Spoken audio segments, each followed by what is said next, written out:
What is going on, guys? It's the Mad Dragon. We're back doing another preview video, checking out the teams that have been announced for the final round of the Rugby Championship 2023. First one, Bledisloe 1, because Bledisloe 2 is happening next week, but it's outside of the Rugby Championship window because they've got a shortened format this year. So New Zealand and Australia are playing each other again in like a week's time, but it has nothing to do with the Rugby Championship. So this one's probably going to be a bit more of a hard-fought match, and they'll probably maybe use next week as a bit more of mixed teams and maybe a bit more experimentation for the World Cup build-up. So, diving into this one then, Australia last week lost to Argentina in a game that has been really weirdly sort of narrated as like a comeback and a last-ditch effort by Argentina to steal that game. I don't know what game a lot of people watch it. I think Argentina won most of that game. And little issues for them in defence and just making silly mistakes,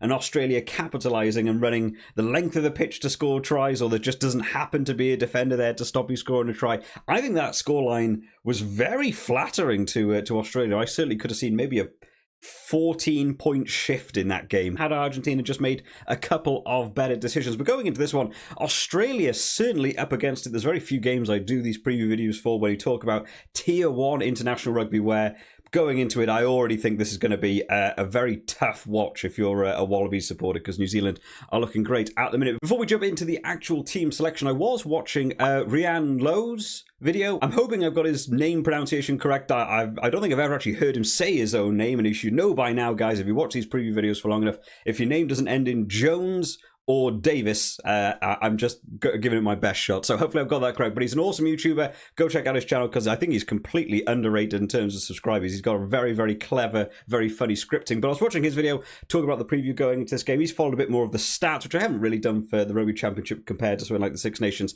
But talking about the Australian players' number of carries in this tournament, and there isn't a single Wallabies player in the top 10, which is kind of mad, right? There's some massive names in this Australian team. Pete Samu, Valetini, Karevi, Michael Hooper was in it, McWright was in it.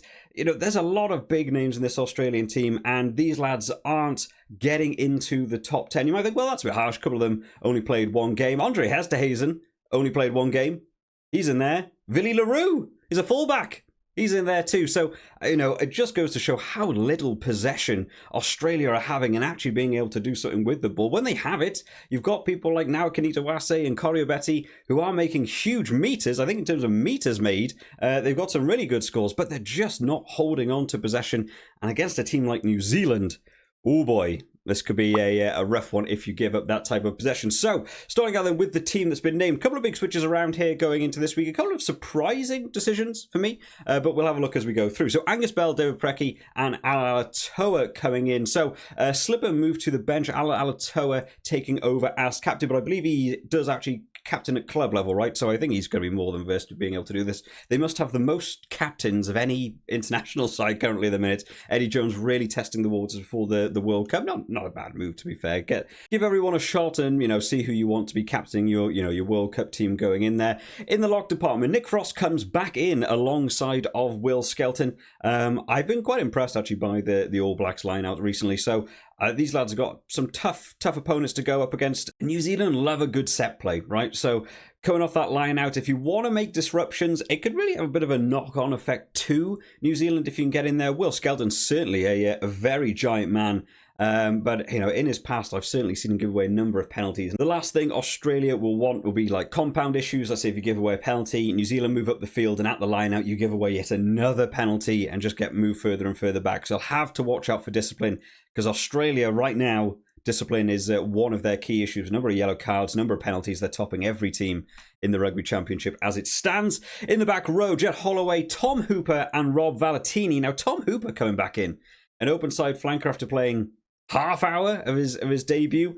Big surprise. I didn't think McWright had a bad game last week. I'm going to keep saying last week, by the way. Obviously, no, it was 2 weeks ago. Last round. But I thought he was pretty good. He's tackling hard. I think he ended on something like 18 or 19 tackles.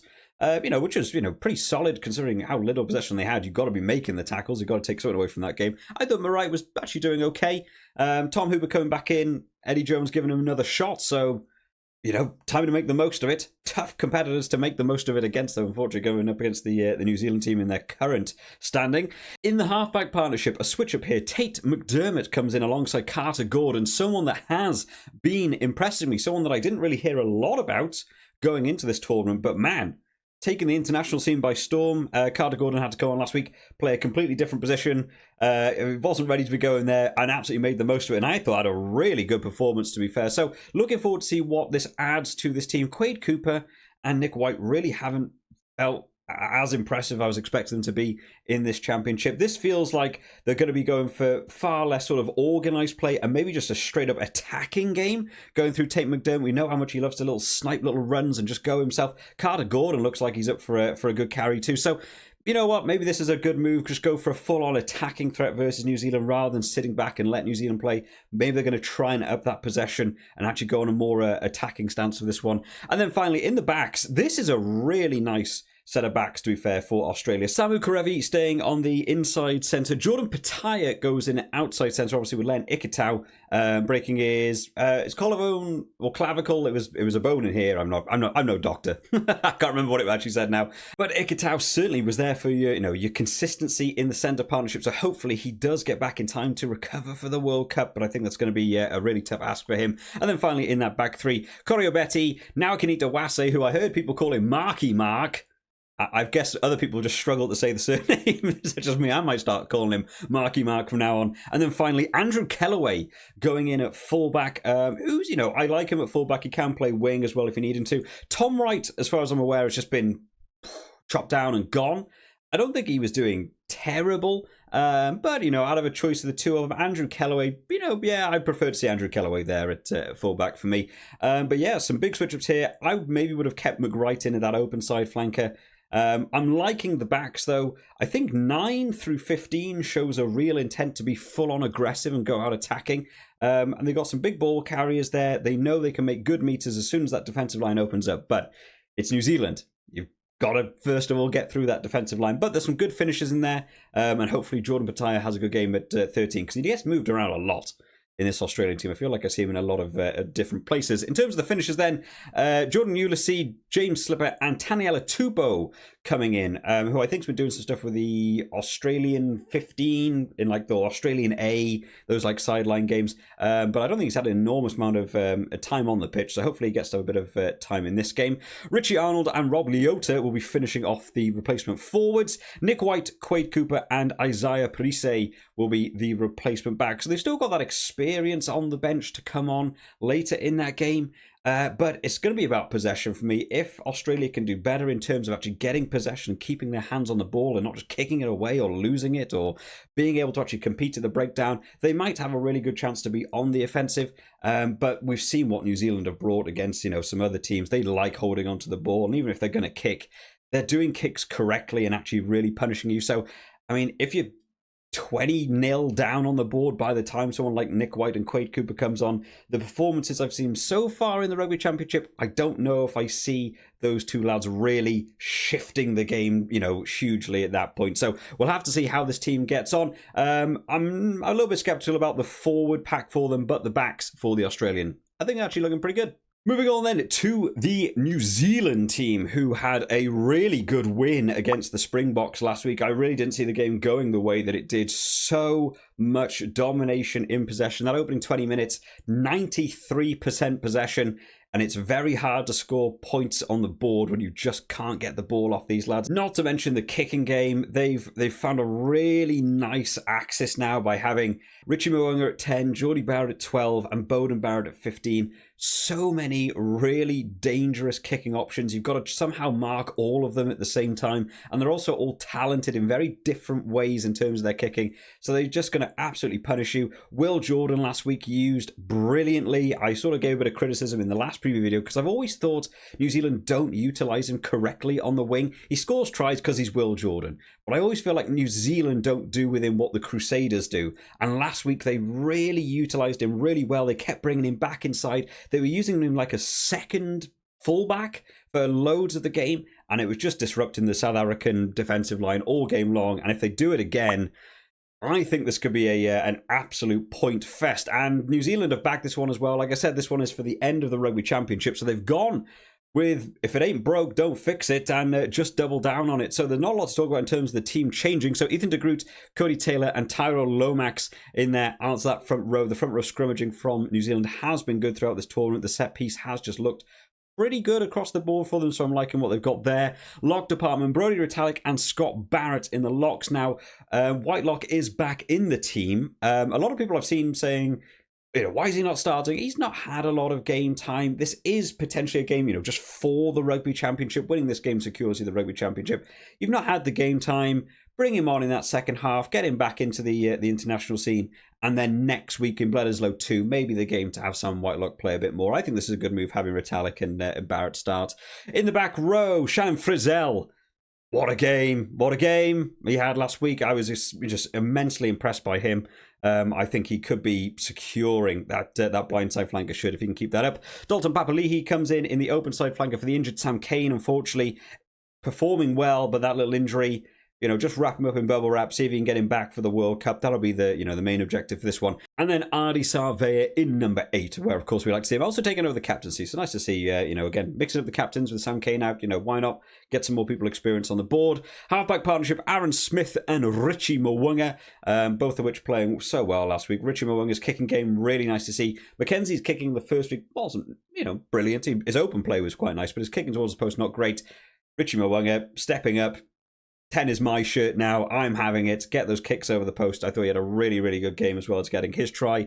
Inside centre, we're so used to it now. Geordie Barrett and Rico Ioane working really well together. Geordie Barrett, man, I'm so impressed by the switch he made to go into that inside centre and just performs every game. Been extremely impressive for me. And then in that back three, Mark Talia, Will Jordan, who I've already sort of spoken about earlier on, and then finally Bowden Barrett in that fullback shirt, who... I've said it before. I'm preferring him. I'm preferring him at fullback. I really like what he brings to the game. I think sometimes at 10, he gets caught out and people rush him a bit on a blitz defense.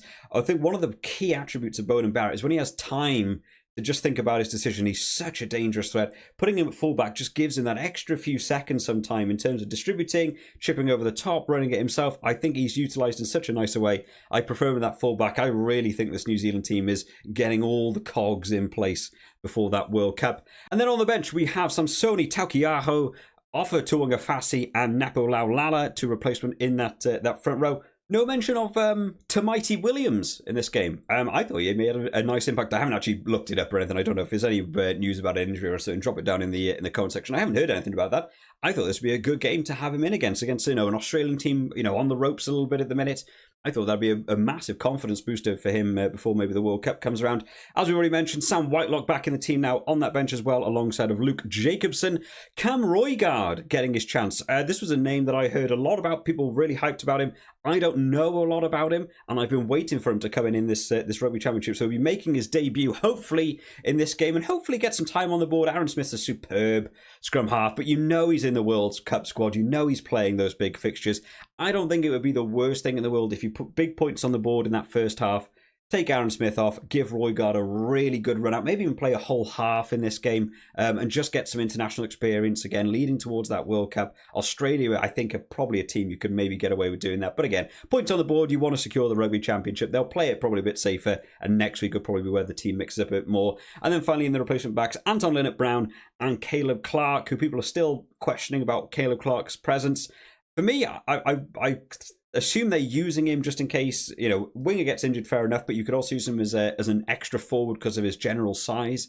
I might be looking at someone like Damian McKenzie just as your super sub to come on at fly half, fullback, wing, like most of these New Zealand players seem to be able to do, but you could just bring him on later in any position. I think it gives you nicer coverage than what Caleb Clark offers you, but maybe they're just sort of thinking about it. Maybe with Caleb Clark, you've almost got a 6-2 split just due to his general size, and they could just chuck him at centre, but also chuck him in a driving maul. Maybe that's what they're sort of going down the route of.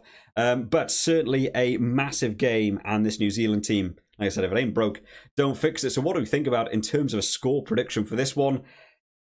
I think big. Unfortunately, I really haven't seen enough from the Wallabies to warrant me saying this is going to be a close game, or I think they're going to hold this tight. I think New Zealand are going to be the sort of team that smell blood in the water on this one and they just gun for it. I think that opening 20 minutes is going to just be a survival match for Australia. And then maybe later into the game, sort of like we've got to see with the Springboks, you have to sort of try and regain your footholding. New Zealand have dropped off a little bit in games. That's, 50 to 70 minute. They drop off a little bit. Maybe they're not quite doing the subs at the right time when they could do. It's becoming a portion of time where teams are able to sort of get points against them, but they are finishing strong. I'm going to say New Zealand win. And I'm going to say New Zealand by...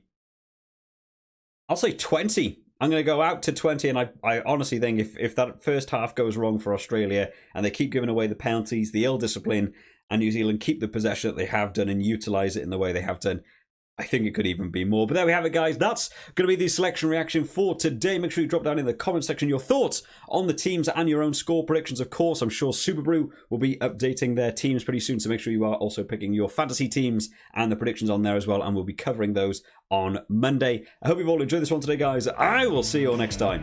Bye-bye.